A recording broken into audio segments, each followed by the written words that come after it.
भोंदूबाबा अशोक खरात प्रकरणात दीपक केसरकरांचे नाव जोडल्यामुळे केसरकरांमध्ये तीव्र नाराजी। 39 मंत्री भेटून गेले, माझंच नाव का आलं असा सवाल केसरकरांनी उपस्थित केला।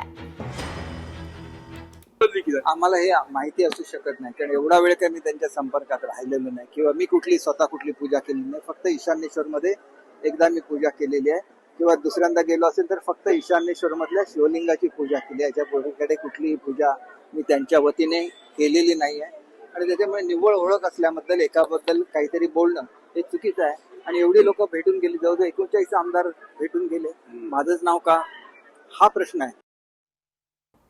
मंत्री बावनकुळे यांनी पुण्यातील मुंडवा जमीन व्यवहार प्रकरणी खारगे समितीने दिलेल्या अहवालावर प्रतिक्रिया दिली।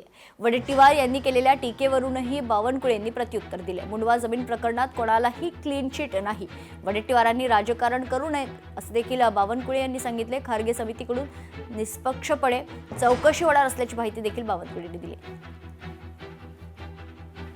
प्रकरणामध्ये पूर्णतः गोलमाल आहे।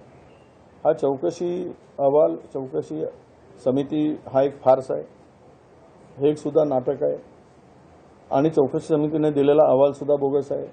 लहान माणसाला सस्पेंड केलं जातं आणि मोठ्यांना मात्र सोडून दिलं जातं, अधिकाऱ्यांच्या संदर्भात सुद्धा। तसंच इथे लहान माशांना कारवाई होताना दिसते आणि मोठे मासे मात्र बिनधास्तपणे वावरत आहेत।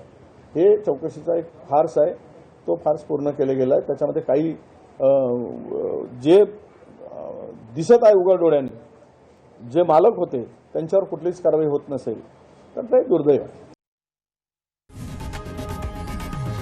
लोकशाही मराठी ऐका, पहा, जागरूक रहा।